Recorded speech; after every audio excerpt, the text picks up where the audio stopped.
and welcome back to our Room for Thought podcast. This is the podcast from SilverDoor that aims to cover some of the broader issues that influence our lives and our work in the world of global mobility, travel, and of course, accommodation. So to kick off our new season, we're doing a two-part series on the hidden success factors of a great relocation. And we're very excited to be joined by two guests to chat about some of the less talked about aspects of a relocation. And in this case, what happens to the partner? Our two guests today could not be more well placed to chat with us about this subject and bring their insights both personally and professionally to the issues. So I'll just introduce them. Michali Henig is the head of global travel and mobility at HelloFresh, where she's responsible for safely and successfully moving their 14,000 employees. She's one of the most recognizable voices in our sectors, has won awards for her program and has successfully elevated it to a strategic global center of excellence. And one of its guiding principles is that getting the human experience right is key to successful outcomes. Jan Skroud is the co-founder of INOMEE Belong, and he brings 20 years of corporate leadership experience to this business, which its reason for being is to work with assignees and their partners and spouses and families to help them settle, thrive, find employment, and ultimately be very happy and successful in their new lives. So thank you so much for joining us, both of you today. It's fabulous to have you here to chat through some of these issues. And so, yeah, just to kick off, we wanted to cover this issue because we think that, ROI is often talked about in terms of lots of stats and statistics. But this is something that we feel sometimes not given the attention that it needs. We all know that the stats on assignment failure linked to family dissatisfaction are well documented, and the financial costs are known as well. But it seems to be that these kind of areas are still seen as a bit of a nice to have. And with some people thinking, nah, I don't really need them, I can manage. So yeah, do you think this is the case? And if so, why? So we'll jump right in and start with you, Michali. Yes, thank you so much for having me. It's really lovely to be here, and I am really much looking forward to this conversation with the two of you. I was very happy to accept this invitation to join this podcast because I think family relocation and family support is one of the topics that we talk about the least, at least in my circles. Everybody cares so much about the assignees or the relocatees starting to work and about them being successful in their role and about us giving them all the support to basically free them up for work. And nobody really talks about their family. And what happens is that usually you have a whole family coming in with them. And that family finds themselves in a foreign country.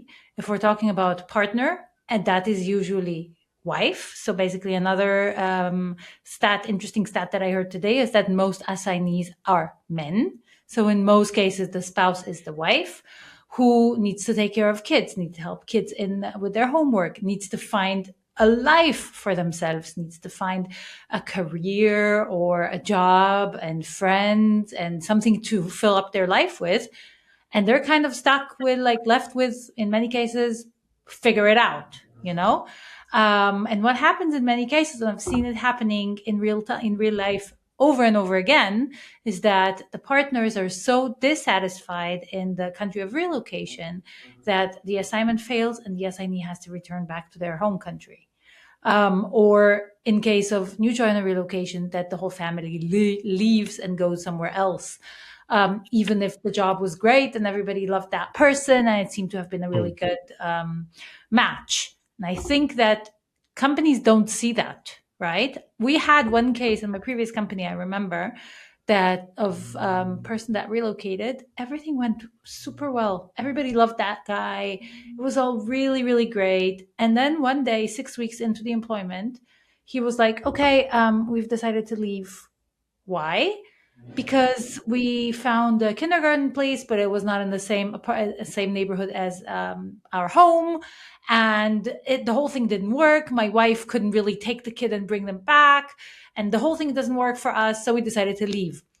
And then everybody asked us, hey, why didn't you reach out to us? Why didn't you tell us that you're struggling with those things? Maybe we could have offered you some support. they were like, oh yeah, sorry, no, I didn't think about it. We're just going to return to our home country now. Sorry. And that is really a shame because a lot of resources were invested into this, a lot of like time and energy, and it was such a great match. And that person could have made such a huge impact in their role. But at the end, since the family was unhappy, the whole thing failed.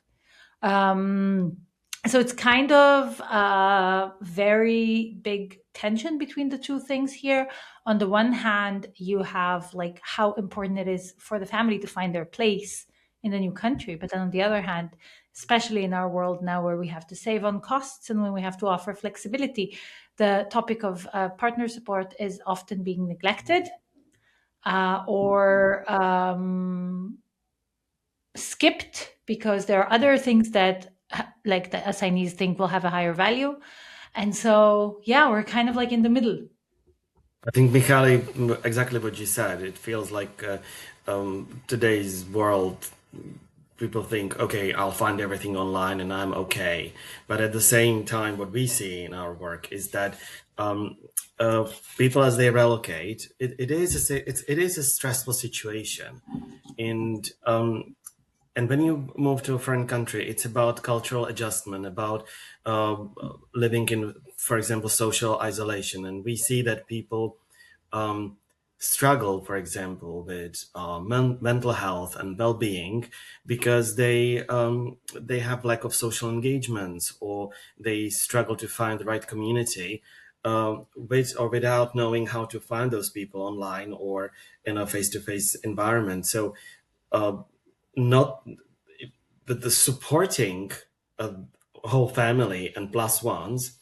And I see that we also have men now more often, as predominantly women, but we also have men at this moment. So basically, how family feels about the relocation can decrease the productivity of the person who is actually relocated. It's a job satisfaction that struggles.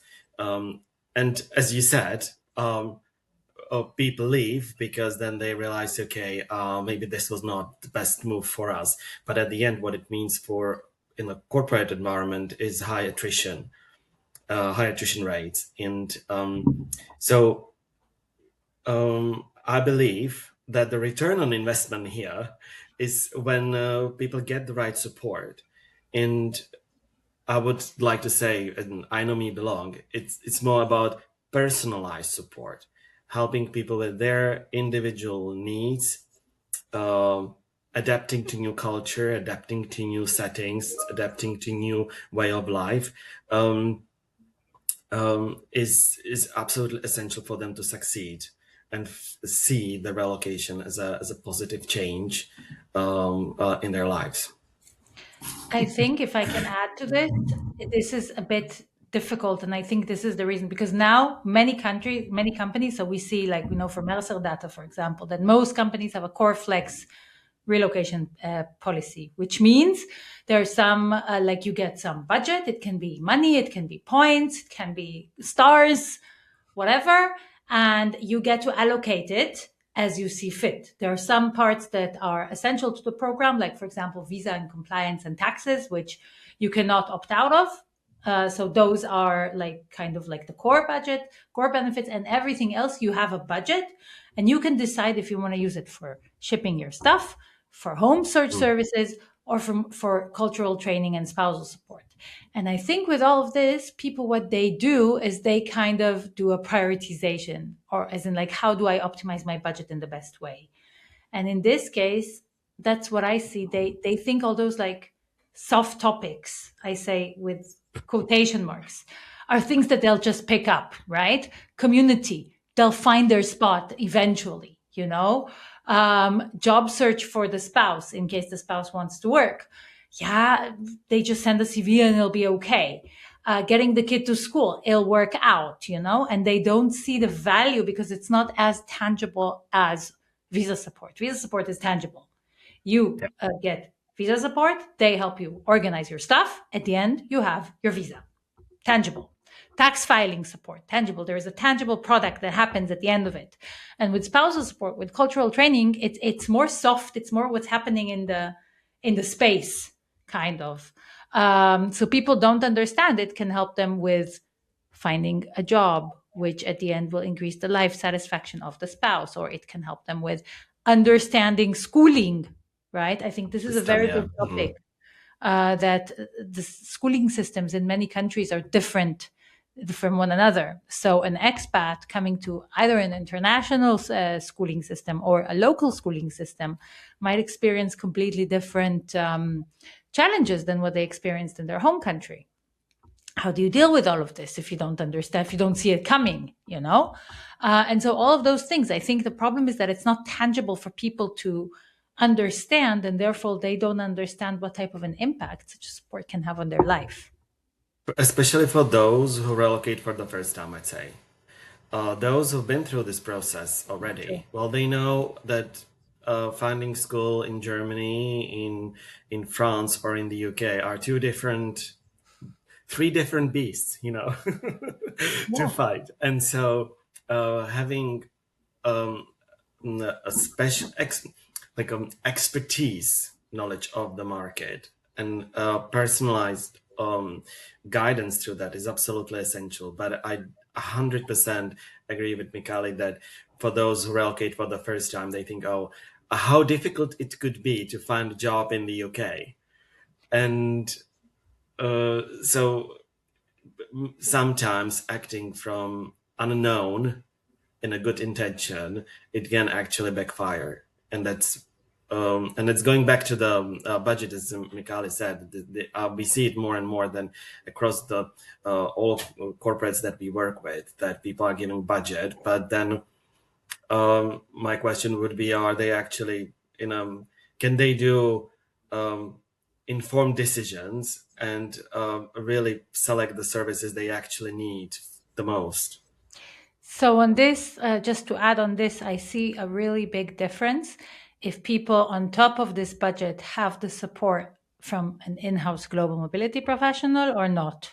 So depending on the rank and depending on the resources that the company has, the company could assign a global mobility partner to accompany the case, even though there is already the relocation agency involved. That global mobility partner, if they're being a trusted advisor, can actually advise to the people, to the assignees, to say, hey, you're coming in with your wife and 3 kids.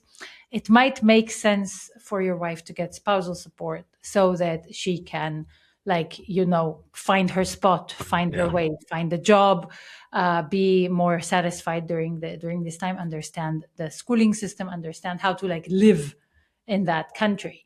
And sometimes when you have this type of support in-house, you can see completely different successes of the program, generally speaking. Thing is that it's an expensive program, right? Because then you need to assign resources for that. And that's something that most companies don't do. And also, I think a lot of global mobility professionals, they don't have this skill set of advisory, of basically advising the people, advising the assignees how to manage their assignment. But I really do see a difference in both those cases. So I think that's interesting. Have you come across something like this? So basically assignees that are accompanied by the relocation agency, have a core flex budget, and also have in-house support from an in-house global mobility partner? We see that sometimes, mostly as a answer to cost saving. But again, look, we work with people who move all around the world. So we can have someone moving from Austria to the UK, or from the UK to Poland or China. So let's say that the classic assignment for people moving to the United Kingdom is that they feel they know the environment. They are very they feel like finding a job here is a simple thing, but at the end, when they come to the UK, they realize that things are maybe sometimes more expensive, and they realize that the second income is very important very quickly. So some people then realize, well, how do I find a job? And that's where we see that like a group sort of CV writing and preparation for interviews doesn't really work, because then you put people from a different work experience together, and then you can have someone who's potentially starting career or restarting or rebranding or reinventing themselves with someone who actually is leaving a stable career somewhere else and trying to continue. So it is in my what we see is, what is the impact on the learner in this case? What is the impact and the value that we are bringing to the individual assignee? So we move from group to personalized individual career support program for the spouses, so they can find job very quickly wherever they move. And the expertise that we provide for each market is absolutely essential. I don't know. I don't want to go into details how to write CV in the UK. That's not the point. But as I said, sometimes from out of lack of knowledge, people think, okay, that's that how difficult it could be, and they struggle. Because it can say, one more thing is that in the UK, it can take you up to 6 to 9 months to find a job if you haven't had a previous experience in the UK. So you need someone to speed that up, and especially when you feel that the second income would be really nice. I cannot even imagine having a group set up for something like this, because everybody is so different. Even though, now there's a big trend of like admin parties. Everybody's doing admin parties together with their friends. Which is something we did already, like maybe 10 years ago, by the way. But I think that for something like this, of course, you need like a coach to work with you and understand that. I have an example for this. So recently, my husband and I, we visited Stockholm, which is a city where he used to live in the past. And he told me, when I lived here, one of the reasons why I left was because I had a good job, I had a good career opportunity here. But whatever I did, I could not get a rental apartment in a good price and a good location. And that kind of demotivated me, because I thought, I come to this country to work. I pay my taxes here now. They get a lot of money out of me, but I can't like have a proper apartment. So how will that work? And, my answer was like, yeah, if I would move to Stockholm now, I would never do it without relocation assistance, because I don't know the system, I know a little bit about the system. I understand it can be difficult. But I think without the system, you're stuck into like second-hand sublets that will cost you a lot of money, and will give you basically nothing, where you have to share the kitchen and the living room and the toilet with somebody else who lives in the apartment next to you. Whereas it can really make a difference to have like a person working with you on what is realistic for you to get, and what can you do to optimize your chances of getting it. And same goes for a job finding and career perspectives, or school finding for children, and sometimes it's also just about like finding your community. I hear from more and more people, if to return to the example of Stockholm, I hear from more and more people how difficult it is to make friends. Think about it. If you're relocating for work, for the work of your partner, and you cannot make friends, and you cannot really find nice activities to participate, and nobody even invites you to their admin party. And it's also very individual. Some people are very easy and they make friends easily without problem, and some people simply need this extra help. When we were talking about the finding the right flat, I'm thinking of cultural adjustment, because it's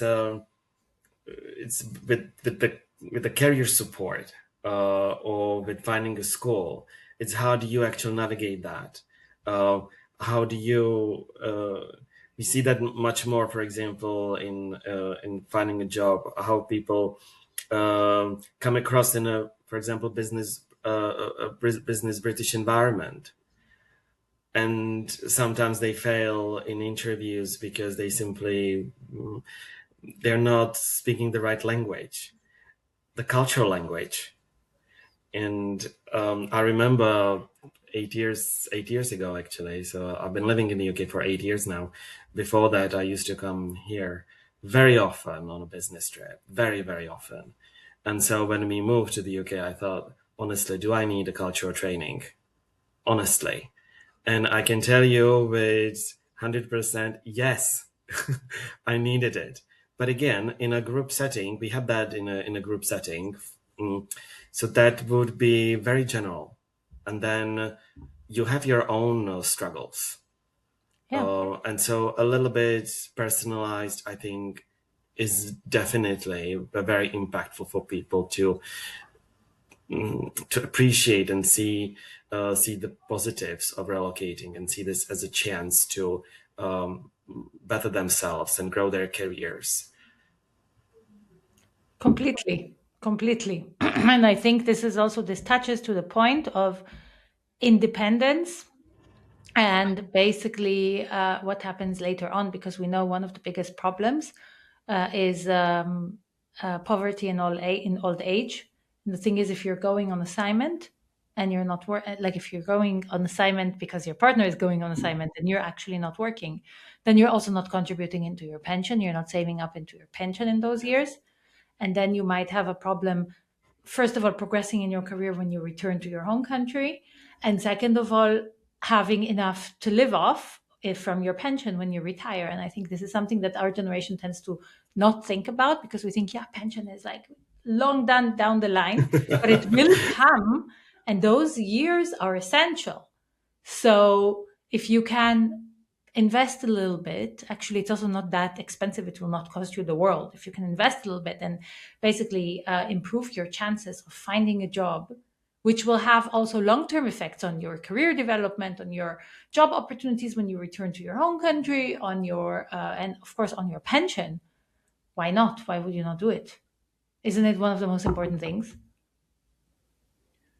You're absolutely right. Sometimes people feel like it can be a language barrier. It can be all sorts of reasons why they cannot really resume work. But we always would advise them then be active in your community, do a charity work, keep yourself relevant to the employment market.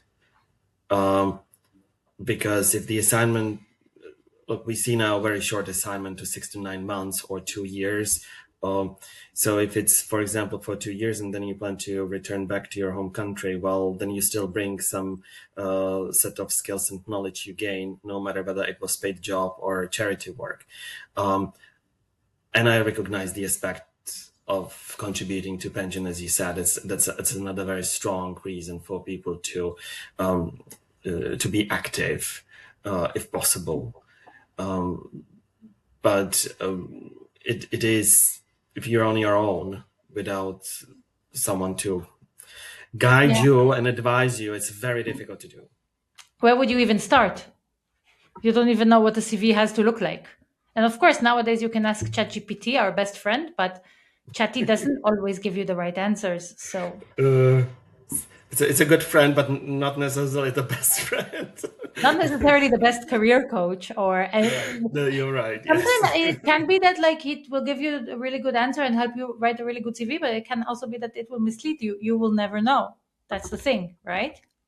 Only maybe after you sent your CV to all the available jobs out there and everything failed. But then you already made the damage for yourself. So, but at the end, you're face to face with someone who has to hire you, and knowing how to present yourself in that business environment and how to act and how be confident. This is the word I was looking at for. Do this with confidence. You have to. I'm not quite sure that online is the best place to go to. You can use it on top as yes, absolutely a completion, right? Like, but not instead of proper support from a professional, is what I would say. So I also wanted to ask, what's an admin party? I wanted to ask as well, what is admin party? It's a whole actually trend. I know, but it's a whole trend. I keep on reading about it, that basically people meet up in the apartment of one of the people, and everybody bring in all their admin work that they need to do, like the changing your energy provider and your phone provider, filing your taxes, preparing this and that report, whatever, all those life tasks that nobody likes to do. Everybody's bringing it with them. And then everybody's doing like their stuff in parallel to one another, while there is like food and drinks and stuff like this. We used to do that when I was younger, together with like some friends that we used to do that for tax filings. So sounds everybody would fun. bring their stuff, and then at the end of the evening, it's done. Yeah. And it's also good well, networking. yeah. I mean, depends on with which group you're doing it. If it's just your close friends, then you're networking with people you already know. But it's like, I think this idea can be developed quite a lot. Just here an idea for you guys and the listeners at home who might want to like develop some admin parties. I think it's a very cool idea for a relocation provider. Group together all the people who went through relocation, who have to sign up for a gazillion different things and fill out a gazillion different forms, and create a setting for them to do that without procrastinating. Yeah, I think it's a great idea. So this is what you've just said, but at INOMEE Belong, we actually create this sort of community for people to connect. So we have like a calendar of events, and they can sign up if they want to go. And very often people, then there's being shy and not knowing how to approach other people. So we create this, obviously it's only in selected locations. So in London, it's the most vibrant community we have. And cool. It works like a miracle. We don't call it admin, we just call it like events, face-to-face events. But very similar to what you just said, for people to make in-person connections. Nice. Fair. I think that is so important. That is really so important. It is absolutely vital. You come in and you're like in isolation, especially a city like London. You would think you can meet people everywhere, but it's probably also so difficult because everybody have their life. Everybody's super busy. And so you can go to all the Pilates classes you want, but at the end of the day, if everybody is packing their stuff and leaving, you won't make new friends. Same for finding a job. We always advise people throughout the coaching programs, or one of our clients call it career therapy. Is to have a mix of ways to market yourself. And it's not only going on LinkedIn and all these portals and like every day for 12 hours send CVs out, but it's also to go to networking events and connecting with people in digital world, but also in person, and reaching out to companies and people proactively. And so this is like the ecosystem in which you can succeed. So it is up, especially in these days when we see that companies are inviting people to work from the offices more and more, that in-person meetings and networking events are now much more out there and available for people. There sometimes you need to pay a little fee, sometimes it's for free, but it's absolutely essential. This is one of the things that we talked about, like one of the tips I give to the younger people I work with, and one of the things I heard in like some other events I go to, that you need to sometimes make the first step. Don't wait to be invited. You need to like insert yourself, like come to like take up invitations, and go out to the real world, because otherwise you won't have anything, right? I always tell people, say yes to everything and then decide, especially if you're a friend. When we moved here, we knew nobody. We had no friends at all. And so we were very grateful for every single invitation, whether it was a birthday party or just drinks after work with someone. Someone invited us, and that was how you built your community. But it is a lot about confidence to do the first step. Yes. Which usually it's the spouse that brings these initiatives because they have time to think about this. It's usually the assignee who has to go to work every day and is trying to be successful and impress everyone from the very beginning. But it is also finding energy and time to then after work to go out there and make those connections. Some of the people I met 8 years ago, I'm still very good friends. So it does work. So if someone's listening who is thinking, I don't know, well, yes, do it. Go out there. Yeah, I mean, I think that's so key, isn't it? But like from a business perspective, how do you bring that conversation more to the fore with the assignees you're working with? You know, I think we all recognize or seem to have recognized the challenges that assignees and their partners will face when they go to a new location for the first time. But how do businesses kind of raise the profile of that conversation? Like, at what point should it happen? And maybe it doesn't. And should they be including the spouse in maybe some of these conversations before the relocation? I don't know how widely that happens, but also, does anyone have any examples of where someone's really got it right, or a nice success story where spousal support has made the difference? If I may go ahead, Michali, so I have a really nice success story. So we work with one of global banks, and obviously we provide this spousal career support for their plus one of their assignees. What we developed the practice is that we are actually introduced 3 months before they actually do the relocation, just right when they start applying for the work visa. And that gives us enough time to work on this adaptability and preparing them before they arrive to the UK. So when they come to arrive to the UK, they already have their CV, they are aligned about what they want to achieve in the UK, what the career is going to look like. They are aware of all of the cultural differences and nuances they have to be aware of. And so it's I don't know how to say this, but it very much improves their landing here in the UK. For example, it's when they arrive, they are actually going to interviews, and so very quickly settle in, and they're very happy about that. But it requires that actually the actual relocation starts 3 months before that. It took us some time to come to this, but now when we see that the amount of people and the feedback we get from that, and the very low attrition of those who relocate, it is because they've been supported a little bit earlier than just.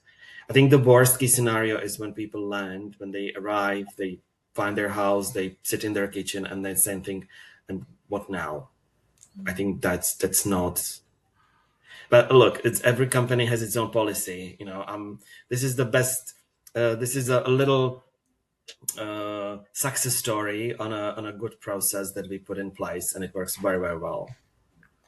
So, you know, Jan, before I joined HelloFresh, I worked for another company. Before that, I was self-employed. I had a small relocation agency, and I used to say exactly the same thing, that the relocation starts before the move. And the more prepared you are before you move, the easier it's going to be. And with preparation, it's not just about book your temporary housing and do it not for like 2 nights, but rather for, depending on your location where you're relocating to, 2 weeks, 1 month, in some cases 6 months even, depending again on the market. And but have already your visa stuff all sorted out, have a plan to what you do on your first days, have all those appointments booked so that you know you get everything done. And part of it was also read up, connect with groups of people who live here, try to find friends, try to make like coffee dates and like meet new people, so that when you arrive, you already start like making those connections and understanding where you are. And I can really tell you also from my experience, the people who did all of that were way more successful in the relocation rather than the ones who like came in with no preparation and were like, okay, I'm here. What do we do now? So at the end of the day, it can really, really, really make a difference how prepared you are before the relocation. And that starts a lot before. And one thing I recently learned, and I learned it from our incredible relocation provider, she believes in including the spouse in all the discussions that are happening pre-relocation. So at a certain point, I know because we changed a little bit to like what I mentioned before, global mobility, in-house global mobility specialist support throughout the process. So in the past, we used to just hand over cases and be like, okay, the relocation provider, this is with you. Now we stay in depending on the case, right? But we stay in and we understand what's happening. And then I could see that our relocation provider, it's a small company owned by a woman. So she always includes the spouses relatively early on, right? And there were cases where the assignee didn't want to include the spouse. And those cases were flagged to us immediately. And at the end, really, the assignee hadn't joined or they didn't go through with the assignment. And she used to say, that's clear because the family didn't want to come. So it, of course, didn't work out. So this is like one example of how you can engage and interact, not just with the assignee, but also with the spouse who, let's face it, in many of the cases, the spouse will be the person doing most of the post-relo errands and arrangements, right?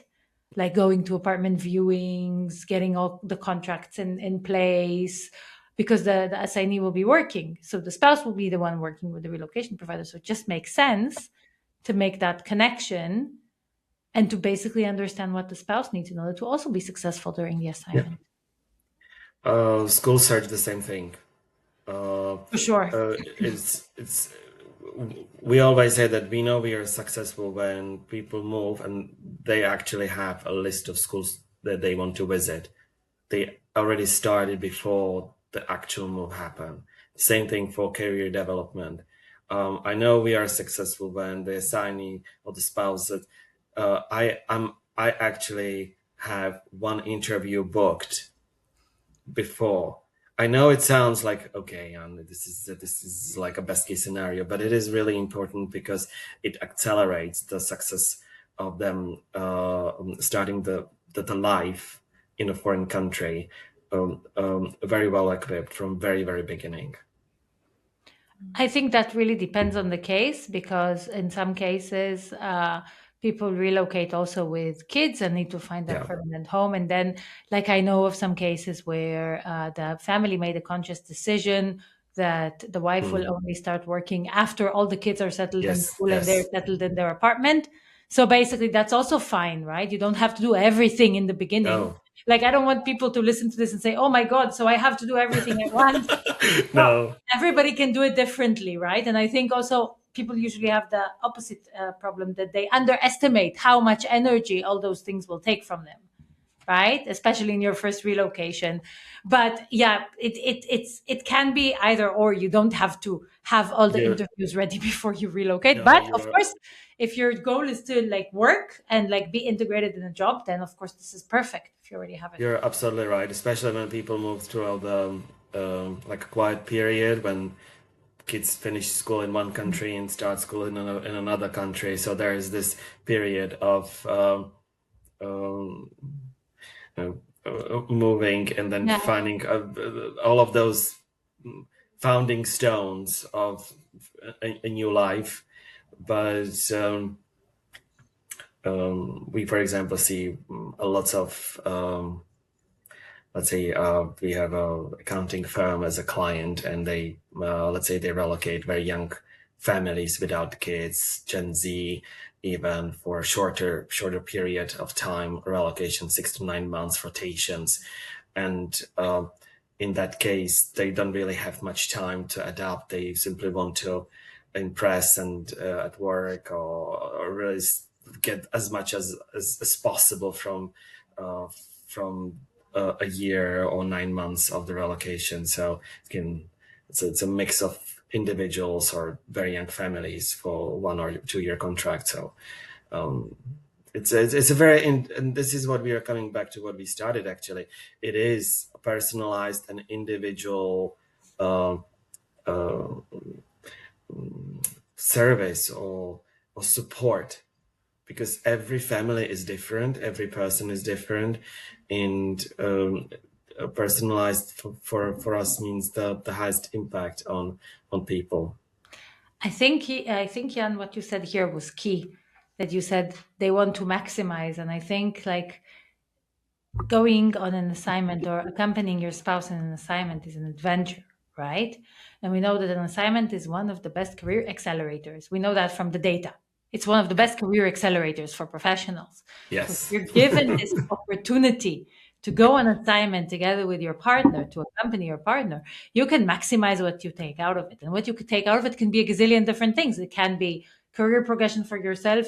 It can be learning a new language. It can be charity work. It can be, I know a lot of young people nowadays want to develop as content creators. It can be that. It can be a gazillion Reinvent different things. themselves completely. You can also reinvent yourself. Yeah, and it's like I don't know. When I moved to Germany, it was many years ago. I always felt like I was given a huge gift by life because I could start over and do what I want.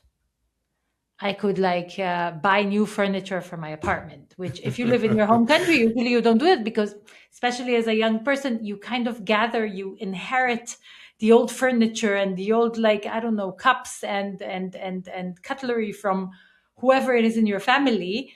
Whereas if you're starting new, you have the opportunity to buy new things. I think that is just incredible. And this can completely shift your experience if you know how to take the cards that you've been given and maximize them. And It's a growth mindset, yeah, and it's very important. I felt the same. I felt when we moved to the UK, and I said like, this is a chance for me to actually not start again, but start differently and do different things and be a different person.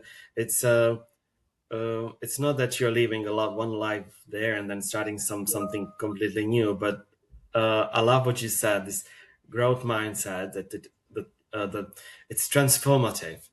Relocating to a foreign country, if you have this growth mindset, really opens your horizons, and then you see that it can only make you stronger and simply a better version of yourself that you were before.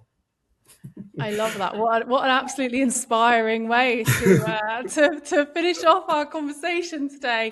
Thank you. I think you guys have touched on some really important topics. The importance of purpose. For an assignee and their spouse, whether that is actual paid work or whether it's charity work or volunteering, but also, just taking the adventure with a growth mindset is such a positive way to look at it, and it is a huge adventure. But we have run out of time today. But wanted to thank you both so much for sharing such honest, insightful, and engaging opinions about this subject. I feel like we could have talked for hours. sure. It was such an interesting and important topic. So unless either of you have got any burning few words you want to leave our audience with, we'll wrap up the call today just with our very sincere thanks. Thank you so much. It was lovely. Thank you very much for having us. Thank you both, Thank you very much. Michali and Jan.